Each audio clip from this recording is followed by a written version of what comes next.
तो महर्षि याज्ञवल्क्य से एक प्रश्नकर्ता ने एक प्रश्नकर्ता ने कहा, पूछा, महर्षि आत्मा क्या वस्तु है, ये आत्मा का क्या मामला है, ये आत्मा क्या है, आत्मा किसे कहते हैं। महर्षि याज्ञवल्क्य से राजा जनक की सभा में एक प्रश्नकर्ता ने यही जिज्ञासा प्रकट की, कहा, यह आत्मा का क्या मामला है महर्षि, आत्मा किसे कहते हैं, आत्मा क्या वस्तु है, आत्मा से क्या अभिप्रेत, आत्मा का क्या तात्पर्य है।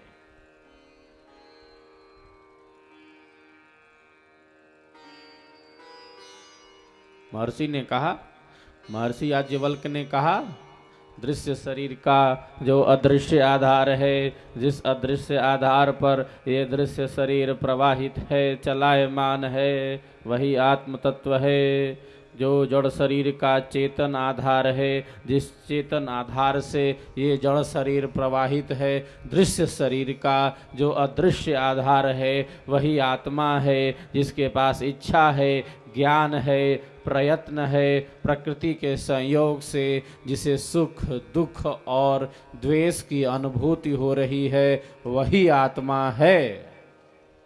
इतना कहा उससे।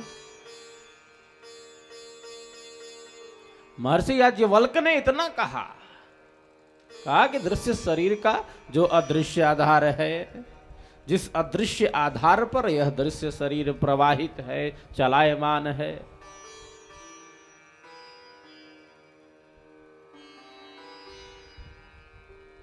तो प्रश्नकर्ता ने कहा, महर्षि मैं आपके उत्तर से संतुष्ट नहीं हूं। हाँ, मैं पूछता हूं आत्मा क्या है, तो आप बोलते हैं कि जिसके द्वारा शरीर चल रहा है और जिसके द्वारा ये सारी इंद्रियां काम कर रही हैं, जिसके द्वारा ये सारे विषय का ज्ञान हो रहा है, दृश्य शरीर का दृश्य आधार है, जिस अदृश्य आधार पर यह दृश्य शरीर प्रवाहित है, जड़ का जो चेतन आधार है, वह आत्म तत्व है। कहा कि महर्षि मैं आपके उत्तर से ये मामला जम नहीं रहा है। जैसे कोई व्यक्ति गाय के बारे में पूछे कि गाय कैसी होती है, गाय दिखलाओ, वो गाय के बारे में पूछे तो गाय को दिखलाता नहीं है, खाली इतना कहता है दूध देने वाली गाय होती है। कोई घोड़े के बारे में पूछे तो घोड़ा दिखलाता नहीं है, बस ये बोलता घोड़ा तो दौड़ता है, गाय तो दूध देती है, ना गाय दिखा रहा है ना घोड़ा दिखा रहा है।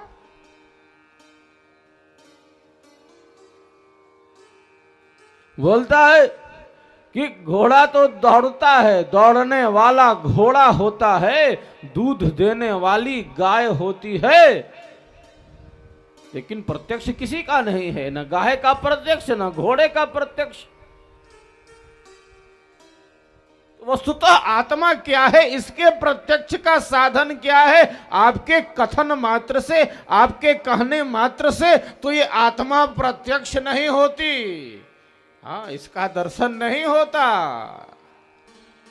महर्षि याज्ञवल्क्य ने कहा, अरे प्यारे, अरे दुलारे, तुम किसके द्वारा आत्मा का प्रत्यक्ष करना चाहते हो?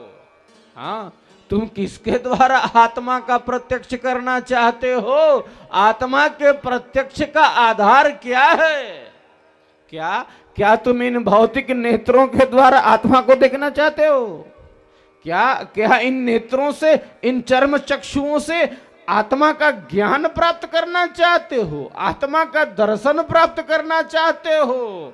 किसके आधार पर प्राप्त करना चाहते हो? वो तो स्वयं विज्ञान स्वरूप है, वो तो स्वयं मनन करने वाला है, वो तो स्वयं सुनने वाला है। किसके आधार पर स्थित होकर तुम उसका ज्ञान प्राप्त करोगे? तुम्हारे ज्ञान का आधार क्या होगा? क्या जड़ शरीर होगा? ये इंद्रियां होंगी?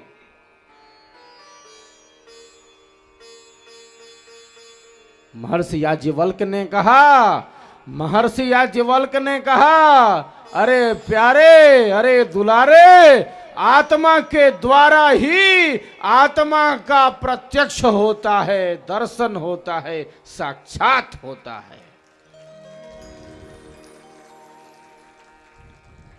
आत्मा के द्वारा ही आत्मा का दर्शन है।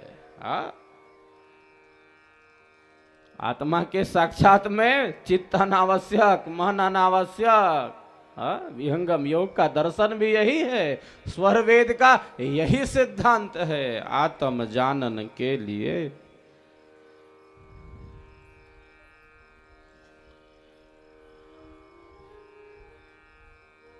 आत्म जानन के लिए अन्य करण नहीं काज, आप को जानता सुमिरन पुरुष सकाज।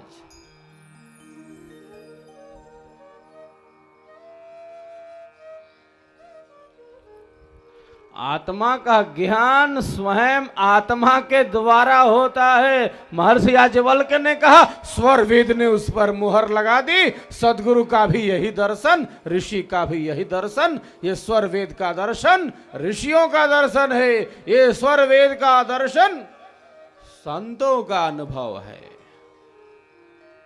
जो आत्मा के ज्ञान के लिए किसी अन्य करण की कोई आवश्यकता नहीं है, स्वयं आत्मा के द्वारा आत्मा का ज्ञान प्राप्त होता है।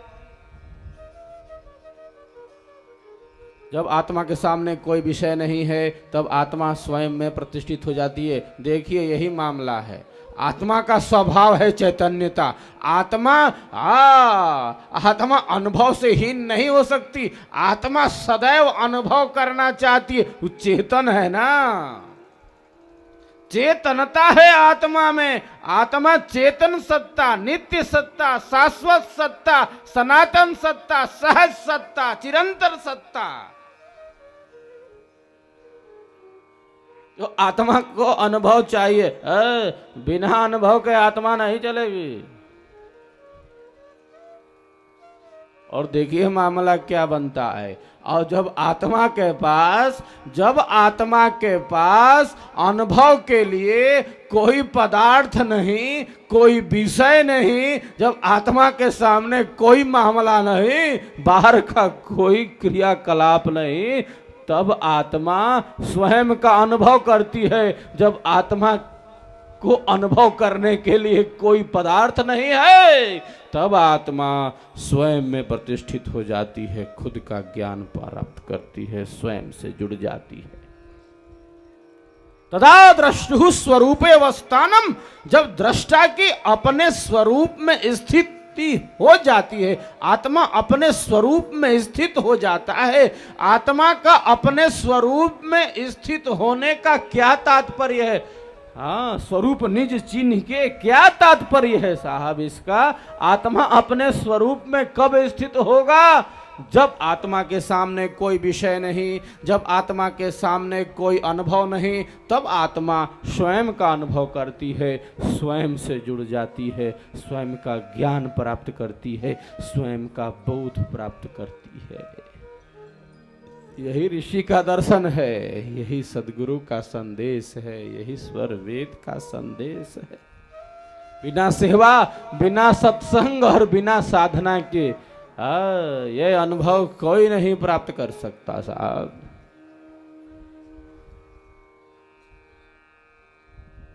देखिए, आज लाखों लाख साधक हैं पूरे भारत में। पूरे भारत में हम लोग चक्कर लगाते हैं, भारत के बाहर विश्व के विभिन्न देशों में जाते हैं,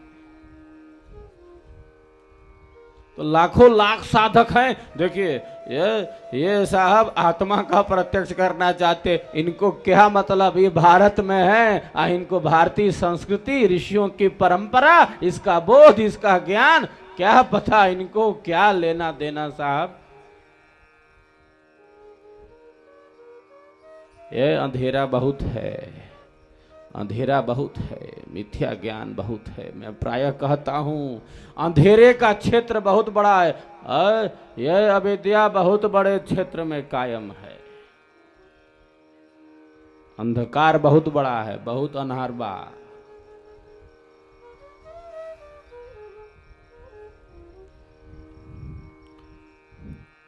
ये साहब बैठ गए हैं, ये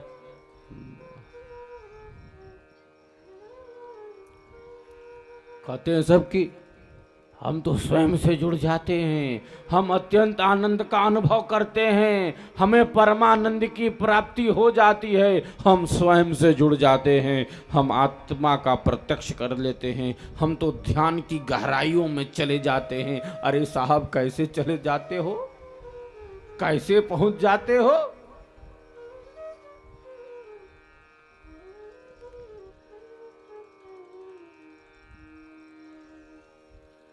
तो केवल विचारों के प्रवाह के द्वारा। इनका क्या सिस्टम, इनका क्या मामला, ऐसे बैठ जाएंगे, ऐसे ध्यान के आसन में ये साहब बैठे हैं, ऐसे बैठ जाएंगे, इनका चालू हो गया सीरियल चालू।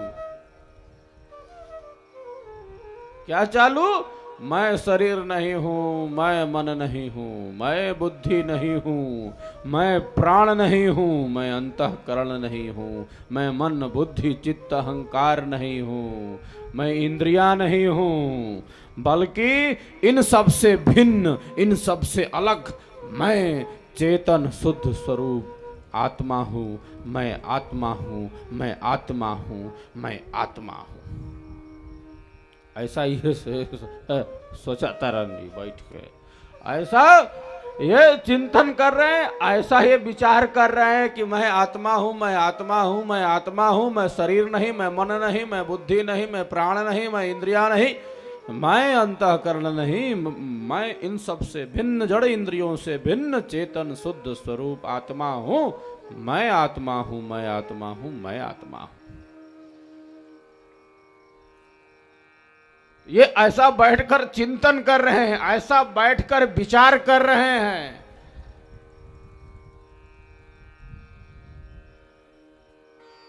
ऋषियों की वाणी क्या कहती है, इन्हें क्या लेना देना? बड़का ऋषि तो ये अवल बड़ा। ऋषि का क्या संदेश है, हमारी भारतीय संस्कृति का क्या संदेश है, भारत की क्या विद्या है, यह ब्रह्म विद्या क्या है, यह विहंगम योग क्या है, ये स्वरवेद का दर्शन क्या है, ये सदगुरु का अनुभव क्या है, ये अध्यात्म की चेतना क्या क्या पता इन्हें, ये तो बैठ के घूम रहे हैं। अरे साहब वो आत्मा आपके विचारों का विषय नहीं है, वो आत्मा आपके भावों का विषय नहीं है, वो आत्मा आपके संकल्प का विषय नहीं है। ये किसका विषय है? ये तो मन का विषय है, ये तो मन का रंजन है। चलिए ठीक है, आपका एक विचार है, शुभ विचार है, अच्छा है, ठीक है, आप आत्मा है, हाँ, लेकिन मात्र कहने से थोड़े आत्मा तक पहुंच जाएंगे। मात्र वाणी से कथन उस आत्म सत्ता के साथ कदापि कदापि कदापि नहीं जोड़ सकता। सीधी सी बात है, इसमें क्या घबराना। यतो वाचो निवर्तन्ते, यतो वाचो निवर्तन्ते अप्राप्य मनसा सह। जहां से वाणी मन के साथ युक्त होकर, हाँ, जहां से वाणी मन के साथ युक्त होकर उस आत्म तत्व को, उस परमात्म तत्व को प्राप्त न कर वापस लौट आती है, उसके परे वह सत्ता है, उसके परे वह आत्म तत्व है, उसके परे वह परमात्म तत्व है। ऋषि ने तो बता दिया, इन्हें कुछ पता नहीं, ये तो विचारों के प्रवाह में घूम रहे हैं। कितनी स्थिरता होगी। तो आत्मा आपके विचारों का विषय नहीं, आपके सोचने से नहीं गाड़ी चलेगी, आपके चिंतन का विषय नहीं है। मैं तो कहता हूं कि सुनो बच्चे, तुम ये आत्मा हूं क्या करते हो? तुम तो बोलो कि मैं परमात्मा हूं, तो क्या परमात्मा हो जाओगे?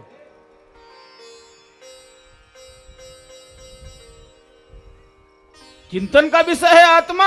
अरे चिंतन ही करना है तो आगे बढ़ जाओ थोड़ा। अब चिंतन करो कि मैं परमात्मा हूं, मैं ईश्वर हूं, मैं ब्रह्म हूं, मैं सृष्टि का नियामक हूं, रचयिता हूं। तुम्हारे चिंतन करने से हो जाएगा? गड़बड़ झाला बहुत दिखता है, ये अंधेरा है, ये मिथ्या ज्ञान है। चिंतन करने से हो जाएगा? मैं आत्मा हूं, चिंतन कर तो चिंतन करना है तो करो तो कि मैं परमात्मा हूं, मैं ईश्वर हूं। यही चिंतन करो तब बैठकर। चिंतन करना है तो क्या चक्कर है, कुछ भी कर लो। ये गड़बड़ झाला दिखता है, ये मिथ्या ज्ञान है, ये झूठ है, ये असत्य है। और हम भारत में रहते हैं, हमारे देश का अर्थ है जो सदैव ज्ञान में रत है, जो सदैव विद्या में रत है, जो सदैव अंधेरे को छाटता है, जो सदैव मिथ्या ज्ञान को दूर करता है, जो सत्य मार्ग का पथिक है, जो विवेक विद्या के प्रवाह में अपने जीवन को आगे बढ़ाता है, वही भारतीय है। हम अंधेरे में नहीं रह सकते। अंधेरे में उल्लुओं को दिखाई देता है, हमें नहीं, मनुष्यों को नहीं। अंधेरे को काटो, मिथ्या ज्ञान को नष्ट करो ज्ञान की तलवार से। इस अविद्या को, इस मिथ्या ज्ञान को नष्ट करो। स्वरवेद यही करता है। स्वरवेद क्या करता है? सब अंधेरा छाटता है, मयानार खत्म कर देला। एक नाम स्वर वेद है। इस सदगुरु का वेद है, ये स्वर वेद है, ये वेद का भेद है, ये अध्यात्म का रहस्य है, ये अध्यात्म की गाथा है, ये आत्मा के कल्याण की गाथा है, ये ब्रह्म की गाथा है, ये ब्रह्म का मंडल है, ये चेतन मंडल है, ये दिव्य मंडल है, ये अद्भुत मंडल है, अलौकिक मंडल है साहब।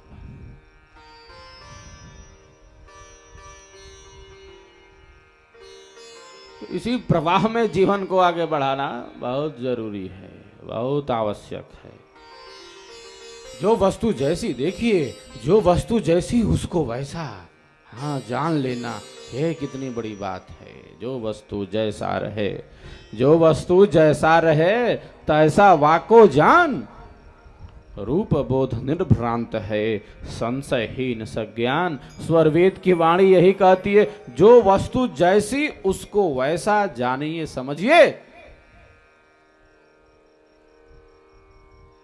वस्तु कुछ है, युक्ति कुछ है, भेद कुछ है, मामला कुछ है, और ये साहब कुछ दूसरा समझ रहे हैं। समझते रहें, क्या होगा? कुछ नहीं होगा। अंधेरे में कोई गति नहीं है, कोई प्रगति नहीं है, कोई उत्थान नहीं है। जो वस्तु जैसी उसको वैसा, हाँ, ये मामला है।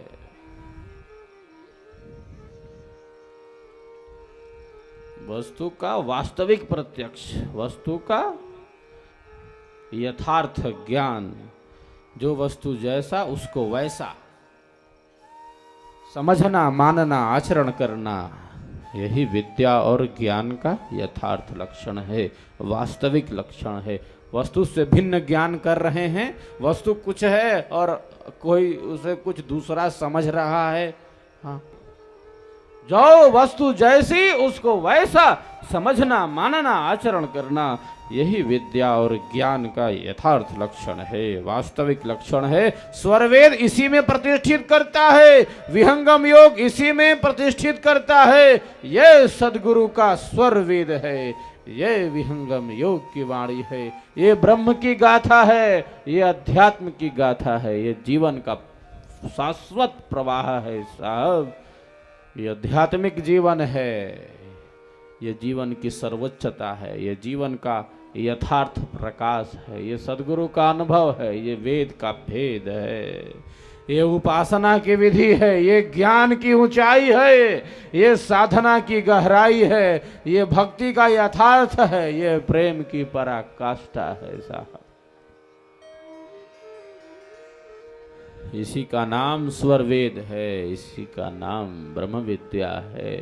ये स्वरवेद ब्रह्म विद्या का ग्रंथ है, विहंगम योग का ग्रंथ है, विश्व का अद्वितीय महानतम सतग्रंथ है साहब। जन जन तक यह स्वर पहुंचे, जिससे अंधेरा, मिथ्या ज्ञान, झूठ, असत्य नष्ट हो और ज्ञान का यथार्थ स्वरूप प्रतिष्ठित हो। इसकी बड़ी आवश्यकता। ज्ञान, प्रेम और वैराग्य का मामला है, ये स्वरवेद है, ये विहंगम योग का दर्शन है। इसी से जुड़कर हमें आगे बढ़ना है, आगे जाना है। जीवन का आध्यात्मिक निर्माण इसी के द्वारा होता है। ये ब्रह्म विद्या है, ये विहंगम योग है।